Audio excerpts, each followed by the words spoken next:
ونستغفره ونؤمن به ونتوكل عليه ونعوذ بالله من شرور أنفسنا ومن سيئات أعمالنا من يهد الله فلا مضل له ومن يضلل فلا هادي له ونشهد أن لا إله إلا الله وحده لا شريك له ونشهد أن سيدنا وسندنا وحبيبنا وحبيب ربنا ومولانا محمدا عبده ورسوله الذي أرسله بالحق بشيرا ونذيرا وداعيا إلى الله بإذنه وسراجا منيرا أما بعد فقد قال الله تعالى في كلامه المجيد وفي فرقانه الحميد أعوذ بالله من الشيطان الرجيم بسم الله الرحمن الرحيم ولقد آتينا موسى الكتاب وقفينا من بعده بالرسل وآتينا عيسى ابن مريم البينات وأيدناه بروح القدس أفكلما جاءكم رسول بما لا تهوى أنفسكم استكبرتم ففريقا كذبتم وفريقا تقتلون وقالوا قلوبنا غلف بل لعنهم الله بكفرهم فقليلا ما يؤمنون ولما جاءهم كتاب من عند الله مصدق لما معهم وكانوا من قبل يستفتحون على الذين كفروا فلما جاءهم ما عرفوا كفروا به فلعنة الله على الكافرين وقال تعالى في شان حبيبه إن الله وملائكته يصلون على النبي يا أيها الذين آمنوا صلوا عليه وسلموا تسليما اللهم صل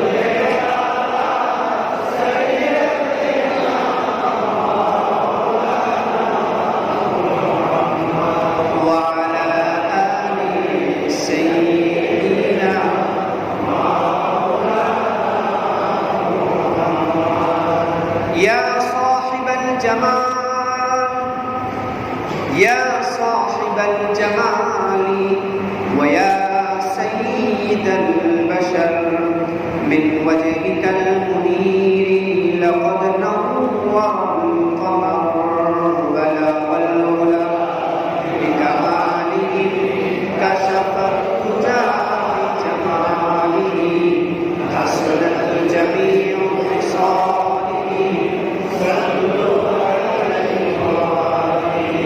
قابل احترام حضرات علماء کرام उपस्थित मुरब्बियान निज़ाम मुसल्लियान मुहतरम बरदरान इस्लाम अस्सलामु अलैकुम व रहमतुल्लाहि व बरकातुहू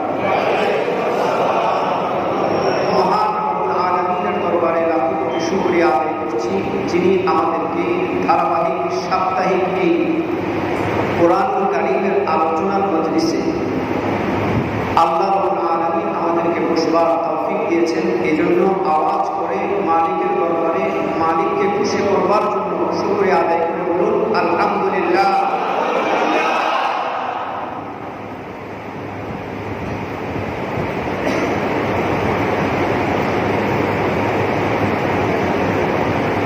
সূরা বাকারার 87, 88 এবং 89 নম্বর আয়াত, এই তিনটি আয়াত আমি আজ তেলাওয়াত করেছি। ইতিপূর্বে আপনারা বনী ইসরাইল সম্পর্কে তথা ইহুদি সম্প্রদায় সম্পর্কে ধারাবাহিক আলোচনা শুনে আসতেছিলেন। এই আয়াতগুলোতে আল্লাহ রাব্বুল আলামিন বনী ইসরাইলের বিভ্রান্তি এবং ধৃষ্টতা, আল্লাহ রাব্বুল আলামিনের সাথে নাফরমানি, এই সম্পর্কে আল্লাহ রাব্বুল আলামিন আলোচনা করেছেন। আল্লাহ রাব্বুল আলামিন ইরশাদ করছেন, ওয়ালাকাদ আতাইনা মূসাল কিতাবা ওয়া কাফাইনা মিন বা'দিহি বির রুসুল। আল্লাহ রাব্বুল আলামিন বলেন, আমি মূসা আলাইহিস সালাতু ওয়াস সালামকে কিতাব দান করলাম। মূসা আলাইহিস সালাতু ওয়াস সালামকে আমি কিতাব দান করেছি, অর্থাৎ তাওরাত কিতাব।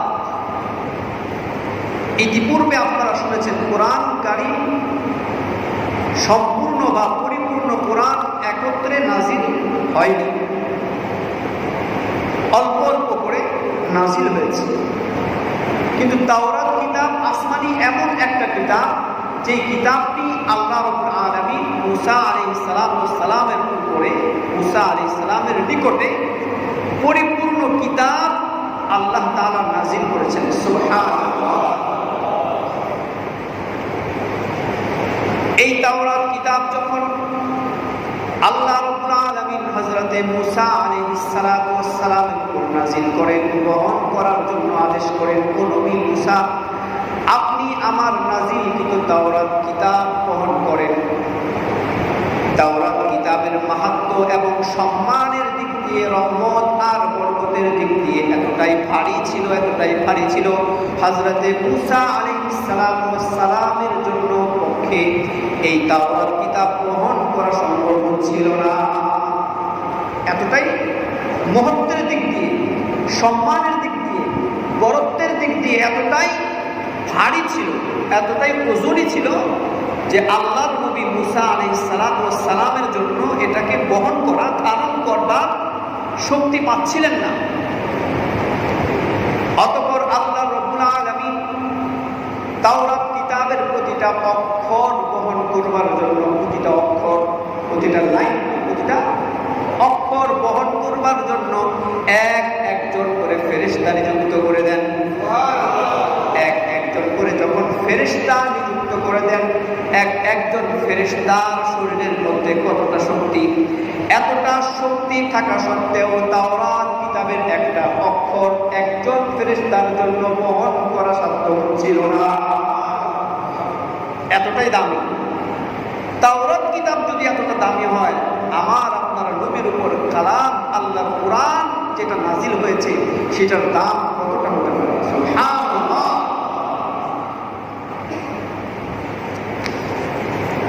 এরপরে যখন ফেরেশতারাও একটা অক্ষর বহন করতে সামর্থ্য পাচ্ছিলেন না, আল্লাহ রাব্বুল আলামিন তার হুকুমে এই তাওরাত কিতাবকে হালকা করে দিলেন। আল্লাহ রাব্বুল আলামিন তার পক্ষে, আল্লাহর পক্ষে কোনো কঠিন কাজ কঠিন, সহজ কাজ যেমন সহজ, কঠিন কাজ তেমনই সহজ। ঠিক কি না? তাওরাত কিতাবকে হালকা করে দিলেন আল্লাহ রাব্বুল আলামিন মূসা আলাইহিস সালামকে। এবার আবার আদেশ দিলেন, এ আমার নবী মূসা, আপনি তাওরাত কিতাবকে ধারণ করুন, বহন করুন। এবার আল্লাহর হুকুমে হালকা হয়ে যাওয়া এই তাওরাত কিতাব মূসা আলাইহিস সালাম ধারণ করলেন। বলেন সুবহানাল্লাহ। ওয়ালাকাদ আতাইনা মূসাল কিতাব আমি আল্লাহ মুসা আলাইহিস সালামের নিকট কিতাব দান করলাম। ওই কিতাবের নাম কি? তাওরাত কিতাব। 4 আসমানি কিতাব, তাওরাত, এরপরে কি? জাবুর, ইনজিল, কোরআন। এই 4টা হচ্ছে আসমানি কিতাব, বাকি অনেক রয়েছে আসমানি সহিফা। এই তাওরাত কিতাব আল্লাহ রাব্বুল আলামিন বলেন আমি মুসা আলাইহিস সালামকে দান করলাম। ওয়াকাফাইনা মিন বাদিহি বির-রুসুল। তারপরে বনি ইসরাইল সম্প্রদায়, তারপরে আমি বনি ইসরাইল সম্প্রদায়ের জন্য একের পর এক নবী রাসূল প্রেরণ করেছি। বলেন সুবহানাল্লাহ। তাফসীরের কিতাবে এসেছে মুসা আলাইহিস সালামের পর থেকে হযরতে ঈসা আলাইহিস সালামের আগমন হওয়ার আগ পর্যন্ত 4000 নবী আল্লাহ রাব্বুল আলামিন দুনিয়াতে পাঠিয়েছেন। বলেন সুবহানাল্লাহ। অন্য riwayate রয়েছে 70000 নবী দুনিয়াতে পাঠিয়েছেন। বলেন সুবহানাল্লাহ। মুসা আলাইহিস সালামের পর থেকে নিয়ে ঈসা আলাইহিস সালামের পর পর্যন্ত আল্লাহ রাব্বুল আলামিন বনি ইসরাইলকে হিদায়াত দেওয়ার জন্য, বনি ইসরাইল যেন জান্নাতের পথে চলে, বনি ইসরাইল যেন হিদায়াতের পথে চলে, বনি ইসরাইল যেন সোজা পথে চলে, এই জন্য আল্লাহ রাব্বুল আলামিন একজন নয়, দুইজন নয়, 100 200 নয়, এক riwayate আছে 4000, আর এক riwayate আছে 70000 নবী রাসূল দুনিয়াতে পাঠিয়েছেন। ওয়াকাফাইনা মিন বাদিহি বির-রুসুল। এরপর থেকে আমি আল্লাহ রাব্বুল আলামিন মুসা আলাইহিস সালামের পর থেকে একের পর এক আমি নবী রাসূল প্রেরণ করেছি। উদ্দেশ্য কি? বনি ইসরাইলকে সোজা পথে দেখানো, বনি ইসরাইলকে সোজা রাস্তা দেখানো, বনি ইসরাইলকে হিদায়াতের পথে আনা, বনি ইসরাইলকে অর্থাৎ ইহুদি জাতিকে জান্নাতের পথের দিকে আনা। অথচ এই বনি ইসরাইল এই যে 70000 কিংবা 4000 নবী রাসূলকে যে দুনিয়াতে পাঠিয়েছে, তার মধ্য থেকে অল্প সংখ্যক ব্যতীত অধিকাংশ ইহুদি জাতি, অধিকাংশ বনি ইসরাইল এই 70000 নবী রাসূলকে কিংবা 4000 নবী রাসূলদের মধ্যে এক দলকে হত্যা করেছে, আর এক দলকে মিথ্যা সাব্যস্ত করেছে। এক দলকে হত্যা করেছে, আরেক দলকে মিথ্যা সাব্যস্ত করেছে, হেদায়েতের পথে আসেনি। এই 4000 বনি ইসরাইলের যে নবী এসেছে তার মধ্য থেকে হযরতে সুলাইমান আলাইহিস সালাম এক নবী, হযরত দাউদ আলাইহিস সালাম একজন, হযরত হিজকিল আলাইহিস সালাম একজন, হযরত ইউসা আলাইহিস সালাম, হযরত শিমবিল আলাইহিস সালাম, হযরত শামউন আলাইহিস সালাম, এভাবে অনেক অনেক নবী রাসূলদেরকে এই বনি ইসরাইলের হিদায়াতের জন্য আল্লাহ রাব্বুল আলামিন পাঠাইছেন। কিন্তু তারা ফাফারিকান কাযাবতুম ওয়া ফারিকান তাকতুলুন, এদের মধ্য থেকে একটা দলকে তারা, একটা বিশাল একটা নবীর দলকে তারা মিথ্যা সাব্যস্ত করেছে, বিশাল একটা নবী রাসূলের দলকে তারা হত্যা করেছে। যেভাবে হযরতে জাকারিয়া আলাইহিস সালাম, হযরত ইয়াহইয়া আলাইহিস সালামকে তারা হত্যা করেছে, নবীকে হত্যা করেছে। তারা হিদায়াতের পথে আসেনি। ওয়াকাফাইনা মিন বাদিহি বির-রুসুল। বনি ইসরাইল এবং ইহুদি জাতির হিদায়াতের জন্য আমি আল্লাহ রাব্বুল আলামিন এত এত নবী রাসূল, একের পর এক নবী রাসূল পাঠিয়েছি, কিন্তু তারা হিদায়াত প্রাপ্ত হয় নাই। আমার আপনার হিদায়াতের জন্য কাকে পাঠিয়েছেন? আওয়াজ করে বলেন, কাকে পাঠিয়েছেন? আমার আপনার জান্নাতের পথ দেখবার জন্য, দেখানোর জন্য, জান্নাতের পথে চলবার জন্য আমার আপনার হিদায়াতের জন্য নবী রাসূলকে পাঠিয়েছেন। নবী মুহাম্মদুর রাসূলুল্লাহ সাল্লাল্লাহু আলাইহি ওয়াসাল্লামকে পাঠিয়েছেন। তার আদর্শ আমাদের সামনে আছে না নাই? আছে না নাই? ওয়া আতাইনা ঈসা ইবনে মারইয়ামাল বাইয়িনাত। এরপরে আল্লাহ রাব্বুল আলামিন বলেন ওয়া আতাইনা ঈসা ইবনে মারইয়ামাল বাইয়িনাত। আমি আল্লাহ রাব্বুল আলামিন আলামিন ঈসা ইবনে মারইয়াম আলাইহিস সালাতু ওয়াস সালামকে সুস্পষ্ট নিদর্শন দিয়ে পাঠিয়েছে। নবী এবং রাসূল হিসেবে ঈসা আলাইহিস সালাতু ওয়াস সালাম মারইয়াম ইবনে ঈসা ইবনে মারইয়াম, হযরত মারইয়াম আলাইহিস সালাতু ওয়াস সালামের ছেলে ঈসা আলাইহিস সালাতু ওয়াস সালামকে আমি দুনিয়াতে সুস্পষ্ট নিদর্শন দিয়ে, নবীর নবুয়তের আলামত দিয়ে, নবীকে মুজিজা দিয়ে আমি আল্লাহ রাব্বুল আলামিন দুনিয়াতে ঈসা আলাইহিস সালাতু ওয়াস সালামকে প্রেরণ করেছি। সুস্পষ্ট নিদর্শন মানে কি? মানে এমন কিছু নিদর্শন, এমন কিছু আলামত, এমন কিছু চিহ্ন যেটার দ্বারা মানুষ নবীকে নবী হিসাবে মানতে পারে। যেরকম ভাবে হযরত ঈসা আলাইহিস সালাতু ওয়াস সালাম জন্মগতভাবে কোনো অন্ধ থাকলে আর ওই অন্ধের চোখে ঈসা আলাইহিস সালাতু ওয়াস সালাম যদি ফুঁক দিয়ে দিতেন তাহলে সাথে সাথে তার চোখে আলো চলে আসতো। বলেন সুবহানাল্লাহ। এটা ছিল হযরত ঈসা আলাইহিস সালাতু ওয়াস সালামের মুজিজা, নবুয়তের দলিল, নবুয়তের নিদর্শন। হযরত ঈসা আলাইহিস সালাতু ওয়াস সালামের আরেকটা নিদর্শন হচ্ছে শ্বেত রোগী। শ্বেত রোগী যদি তার সামনে আসতো, হযরত ঈসা আলাইহিস সালাতু ওয়াস সালাম যদি ওই শ্বেত রোগী তার শ্বেত রোগের উপরে হাত বুলিয়ে দিতেন, সাথে সাথে শ্বেত রোগ ভালো হয়ে যেত। ঈসা আলাইহিস সালামের মুজিজা ছিল, নিদর্শন ছিল। আল্লাহ রাব্বুল আলামিন বলছেন, ওয়া আতাইনা ঈসা ইবনে মারইয়ামাল বাইয়িনাত, আমি ঈসা আলাইহিস সালামকে সুস্পষ্ট নবুয়তের নিদর্শন দিয়ে, মুজিজা দিয়ে আমি ঈসা আলাইহিস সালামকে পাঠিয়েছি। ঈসা আলাইহিস সালামকে আমি সুস্পষ্ট নিদর্শন দিয়েছি। ঈসা আলাইহিস সালাম যদি কোনো মৃত ব্যক্তির সামনে গিয়ে বলতেন, কুম বিইজনিল্লাহ, কুম বিইজনিল্লাহ, আল্লাহর নামে উঠে যাও, আল্লাহর নামে উঠে যাও, সাথে সাথে আল্লাহর নামে সে জীবিত হয়ে যায়। আল্লাহ রাব্বুল আলামিন দুনিয়াতে যত নবী আর রাসূল পাঠিয়েছেন, প্রত্যেক নবীকে কিছু না কিছু মুজিজা দিয়েছেন। কি বলেন? প্রত্যেক নবীকে মুজিজা দিয়েছেন। সমস্ত নবীকে যে সমস্ত মুজিজা দেওয়া হয়েছে, সমস্ত মুজিজা একক নবী, আমার আপনার নবী, আল্লাহর নবী মুহাম্মদুর রাসূলুল্লাহ সাল্লাল্লাহু আলাইহি ওয়াসাল্লামকে দান করেছেন। ঈসা আলাইহিস সালাম মৃত মানুষকে জীবিত করে ফেলতেন আল্লাহর হুকুমে।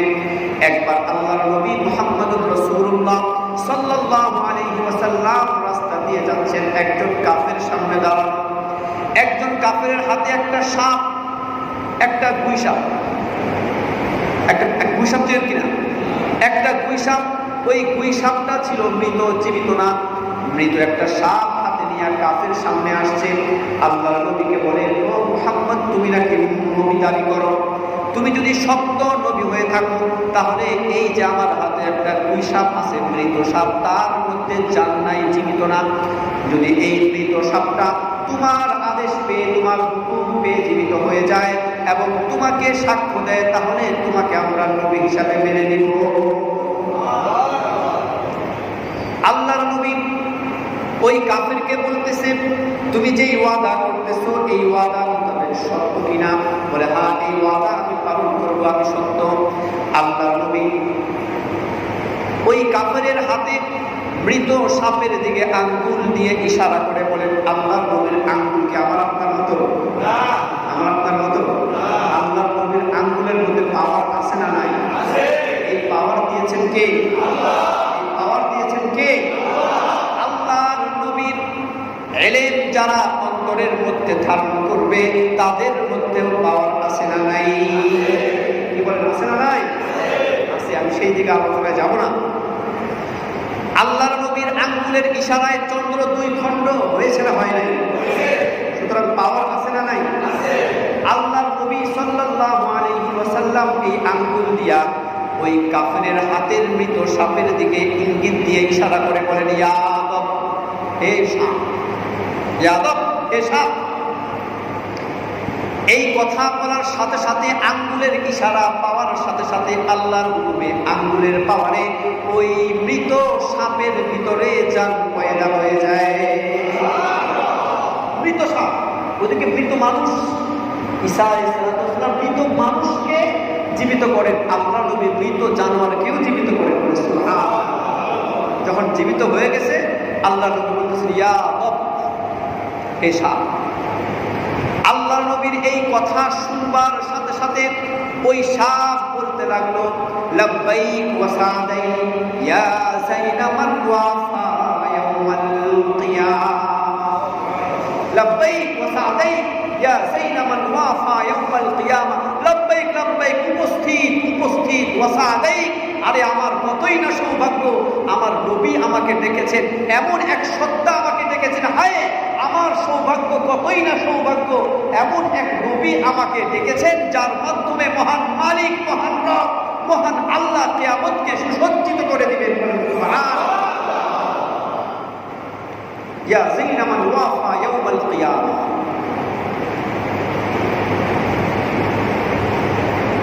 এবার আল্লাহর নবী সাপকে বলেন মান তা'বুদ, ও সাপ তুমি কার ইবাদত করো? সাপ বলতেছেন মান ফিস সামা'i আরশুহু ওয়া ফিল আরদি সুলতানুহু ওয়া ফিল বাহরি সাবিলুহু ওয়া ফিল জান্নাতি রাহমাতুহু ওয়া ফিন নারি ইকাবুহু।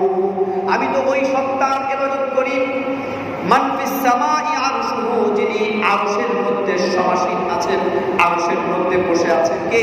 আল্লাহ। আমি তার ইবাদত করি যিনি আরশের মধ্যে সমাসীন হয়ে আছেন, আরশের মধ্যে বসে আছেন। মান ফিস সামা'i আরশুহু ওয়া ফিল আরদি সুলতানুহু, যার সুলতানাত, যার বাদশাহী জমিনের উপরেও চলে। কার বাদশাহী? আল্লাহ। ওয়া ফিল বাহরি সাবিলুহু, যার হুকুমে সমুদ্রের মধ্যে রাস্তা হয়ে যায়। কি বলেন, আছে না নাই? মুসা আলাইহিস সালাম সমুদ্রের মধ্যে লাঠি দিয়া আঘাত করছেন, রাস্তা হয়েছে না? ওয়া ফিল বাহরি সাবিলুহু, আরে আমি তো ওই সত্তার ইবাদত করি যার হুকুমে সমুদ্রের পানির ভিতরে বীজ ঢালা শক্ত মজবুত রাস্তা হয়ে যায়, আমি সেই সত্তার ইবাদত করি। ওয়া ফিল জান্নাতি রাহমাতুহু ওয়া ফিন নারি ইকাবুহু, আরে আমি তো সেই সত্তার ইবাদত করি যেই সত্তার রহমত প্রকাশ পাবে জান্নাতের ভিতরে। আমি ওই সত্তার ইবাদত করি যেই সত্তার রাগ আর গুসা প্রকাশ পাবে জাহান্নামে। ওই সত্তার ইবাদত করি, সেই সত্তা কে? আল্লাহ। আমি আল্লাহর ইবাদত করি। এবার আল্লাহর নবী জিজ্ঞাসা করেন মান আনা, আমি কে? আল্লাহ নবী তাকে সম্বোধন করে বলেন মান আনা, আমি কে? আল্লাহর নবীকে উদ্দেশ্য করে সাপ বলতেছে আনতা রাসূলু রাব্বিল আলামিন ওয়া খাতামান নাবিয়্যিন ক্বাদ আফলাহা মান সাদাকাক ওয়া ক্বাদ খাবা মান কাযাবাক। আপনি হচ্ছে আনতা রাসূলু রাব্বিল আলামিন, আপনি হচ্ছে বিশ্ব জগতের রাসূল, রবের পক্ষ থেকে রাসূল, এবং আপনি হচ্ছে শেষ নবী, শেষ নবী, বিশ্ব নবী। আপনাকে যে মেরেছে, আপনাকে যে সত্য বলে স্বীকার করেছে সে সফল কাম হয়েছে, আপনাকে যে মিথ্যা প্রতিপন্ন করেছে সে ক্ষতিগ্রস্ত হয়ে গিয়েছে। এই সব ভাষ্যকার মৃত সাপ জীবিত হয়ে ভাষ্য করল, কিন্তু ওই কাফের এতই পোড়া কপাল, এতই পোড়া কপাল, এত ঘটনা, এত সুন্দর দৃশ্য দেখবার পরেও সে আল্লাহর নবীর প্রতি, দ্বীনের প্রতি, ইসলামের প্রতি ঈমান আনে নাই। বলেন নাউযুবিল্লাহ। যেরকম ভাবে এই বনী ইসরাইল 4000 নবীকে দেখছে,